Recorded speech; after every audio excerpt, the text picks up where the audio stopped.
Welcome to another episode of The Brand Called You, a podcast and podcast show that brings you leadership lessons, knowledge, experience, and wisdom from thousands of successful individuals from around the world. I'm your host, Ashutosh Garg, and today I'm delighted to welcome a very accomplished and senior professional from Brisbane, Australia, Jade Miller. Jade, welcome to the show.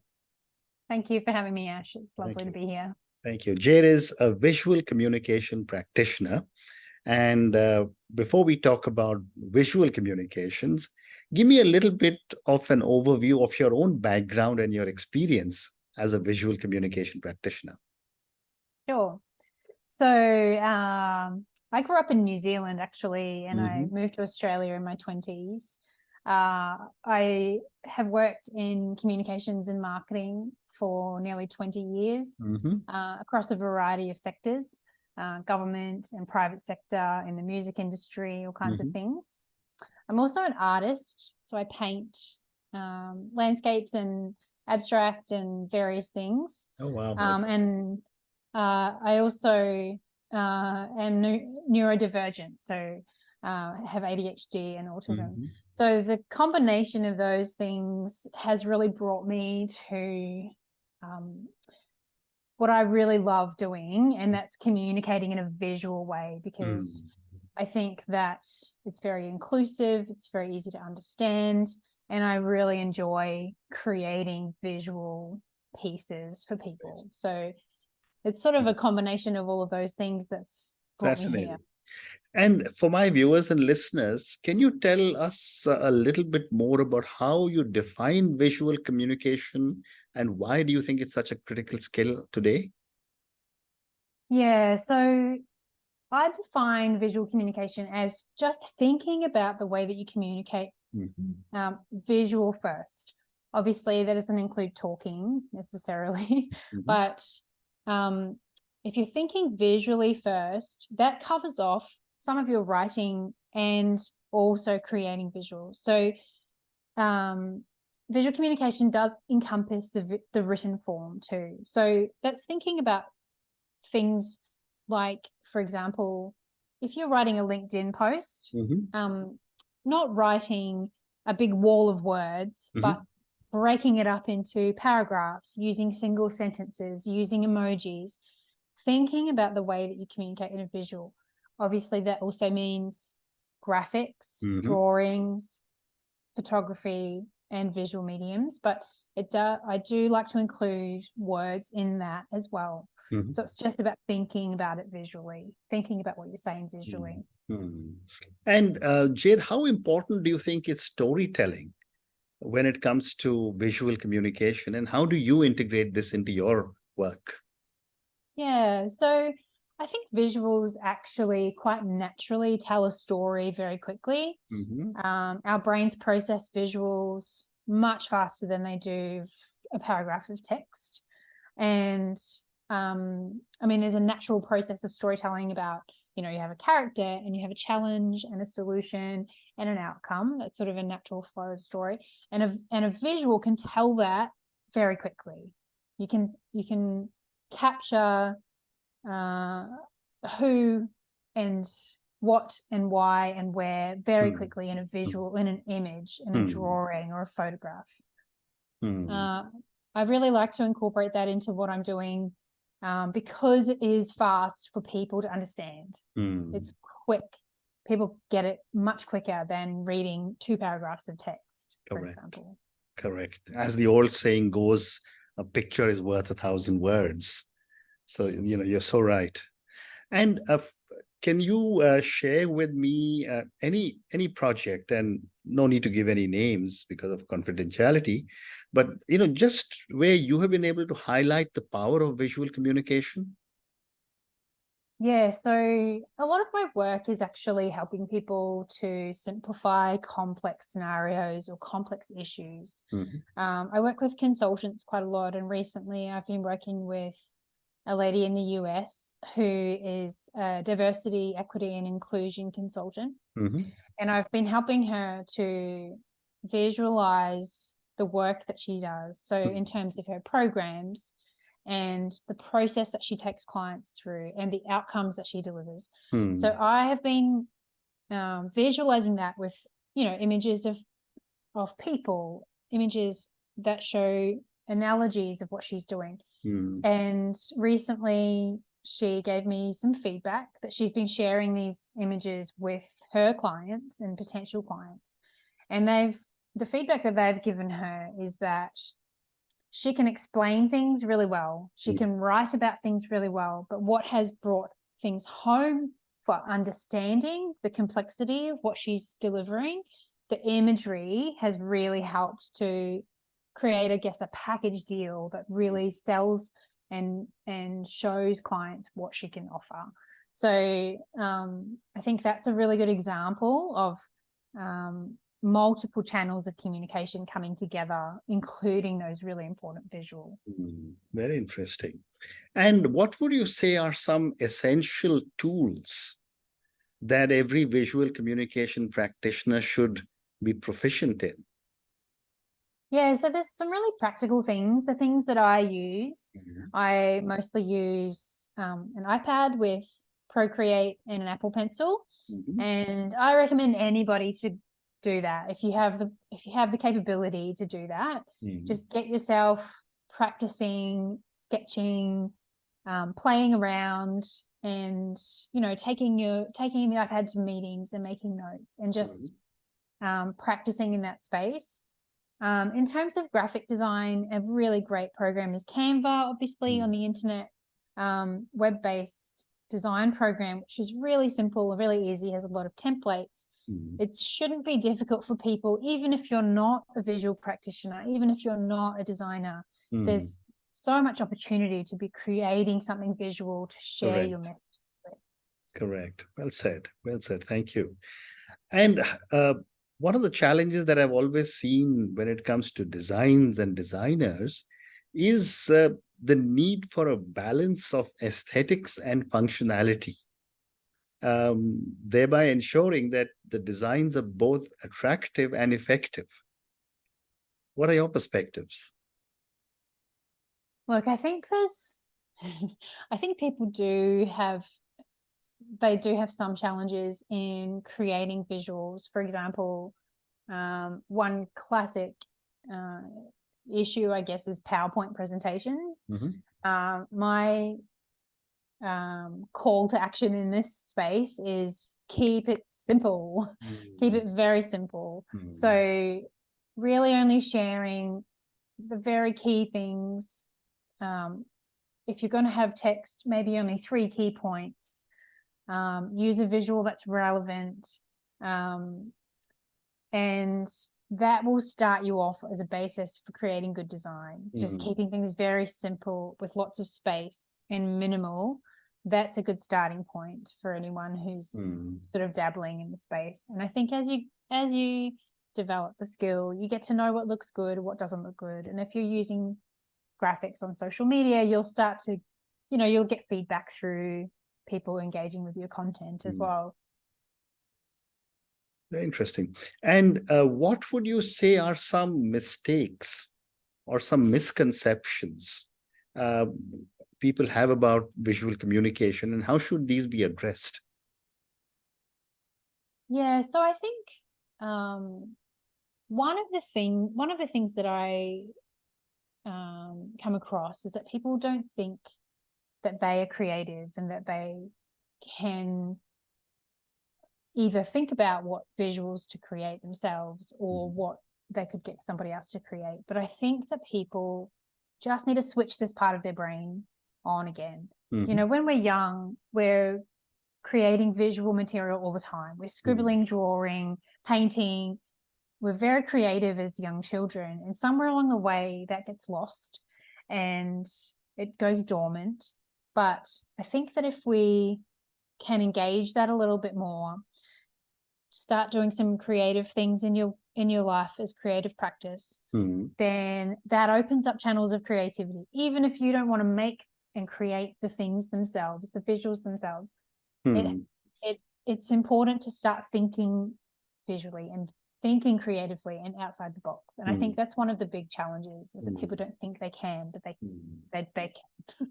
And do you think children are able to handle a lot of these techniques that you've spoken about, because they also have the ability to express themselves very well. Definitely. I think children aren't as hindered as we are as adults in being creative and expressing themselves creatively. I think as adults, as we grow up, we start moving into spaces where there's more rules and there's more cultural things, and there's challenges that we face, and it's not as highly valued. Creativity isn't as highly valued in adult life as it is, I guess, for children. So yeah, I do think it's much easier for kids. So it's sort of like embracing our inner child a little bit, finding that creativity again. Correct. And what would you say is the impact of social media and all the other digital platforms on visual communication? Because now it's, communication through social media has been completely democratized. So what are your perspectives on how is social media influencing visual communications? So I think that we have a really great opportunity with social media to be thinking and creating more visually. Social media is filled with information overload. Every day we interact with social and are bombarded with messages. So there's a real opportunity, if you can see that, to really think about doing a bit of the work for your audience. So instead of just going to the computer, writing 2 paragraphs of something, I'll go back to the LinkedIn example. Say you want to share a message on LinkedIn. Instead of just writing the 2 paragraphs, I mean, it's much quicker to type it out, right? But if you take that message and think about how you can share that visually instead, then you're doing a bit of the work for people, and you're sort of being a bit generous in your communication and generous with your content, because you've done that for them. You've taken some of the hard work out of it. And I think people need that. Our brains are tired. We're not absorbing information in text format as easily as we might have, a few years ago when social media first started. So I think the impact is that there's a lot of opportunity for visual. Yeah. Correct. And especially graphics, drawings, images, photography, and video too. And can you also talk about how you bring together the expectations of your client with an understanding of your target audience when you develop visual communication material? Sure. I think my key focus in any client engagement is empathy and connection first. So connecting with them, understanding what it is that they're trying to achieve, who they want to connect with and talk with, and then how we can best express that message through a visual medium, whatever that might be. Most of the work that I do is illustrative, and I'm finding that the people that I work with are looking for something that's very warm, engaging, human, and easy to understand. So that illustration sort of style that I do really connects with people's audiences on that empathetic, connected sort of level. And could you give me an example of some, recent work that you did where you were able to, translate your client's expectations into what your target audience may want? Sure. I recently did some work with a client in the transport industry, and we workshopped what was very technical data, so very, patronage levels, bus rerouting, technical stuff, but I won't go into all of it. And my client had a set of stakeholders who all had different needs. So they all needed a different message, so to speak, but we had to package it up into one thing. So we take all of those, so identify all of those different messages. You know, what are the key things that stakeholder A needs to know? What does stakeholder B need to know? And then creating, simplifying as much as possible, taking that complexity, simplifying it down into very basic key messages, and then creating a visual that represents those. And that could be, you know, one is a graph, then another one is symbols put together that tell a story about what's happening on a particular day for a particular bus route. And that has really gone really well with their stakeholders. The messaging is much clearer. The visuals are very easy to understand for everybody. And now it's much quicker for them to get through presentations was one of the pieces of feedback. So, yeah. Thank you. Great response. And what would you say are some key principles that guide your approach to design or to visual communication? So I think there's sort of three things that I think about as the basis of how I approach things. Number one for me is simplification. So really simplifying, as I was talking about before, we have so much information going on, so much going on in our lives. So bringing things really down to what are the very key things that we need to communicate, that we need to share. The other thing that I touched on already as well is empathy, mindful empathy. Being mindful of communicating visually is being mindful of other humans and being empathetic towards other humans. So that is a really big part of my work. I believe that simplifying into visual medium creates connection between humans, which is very important to me. And the other part of it is having fun and creating something that's fun and interesting and a little bit different and a little bit outside the box. Fascinating. Time for three more questions. How do you, Jade, stay current with the latest trends and advancements in visual communication, and how do you incorporate these in your work? I follow a lot of people on LinkedIn. Actually, I've talked about LinkedIn a bit. I spend a bit of time on there. I have really great connections and friendships with other visual practitioners. So having a mentor in that space is really helpful. Just following other people and seeing how they do things gives inspiration to my own work, not to copy, but you know, there's that book, the famous book, Steal Like an Artist. We all take a bit of other things and create our own version of it.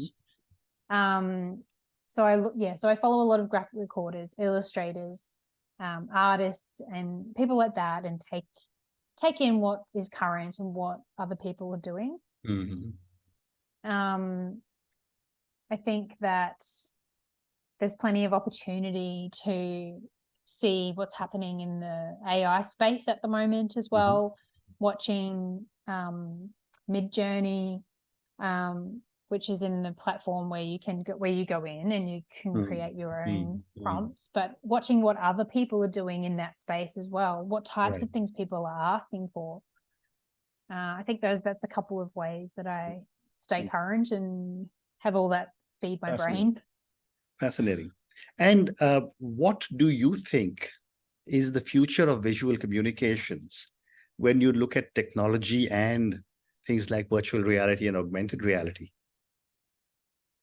Look, I won't lie, it does make me slightly nervous, the recent rapid growth that we've seen in AI. But I think that there's always space for humanity. I think the AI can deliver a lot, obviously, but it is AI and it's still robotic and it's still computer. There's always going to be space for creativity, for empathy, for connection, for those human elements that AI may be able to mimic, but I don't think could ever be the essence of human. So I definitely see that, you know, even my job as a graphic recorder, if I'm which we record live talks, I mean, I'm sure AI will be able to do that in the future, probably not too distant future. Yeah. But it can't replace having a person in the room with markers and pens and paper and having that human synthesization of information.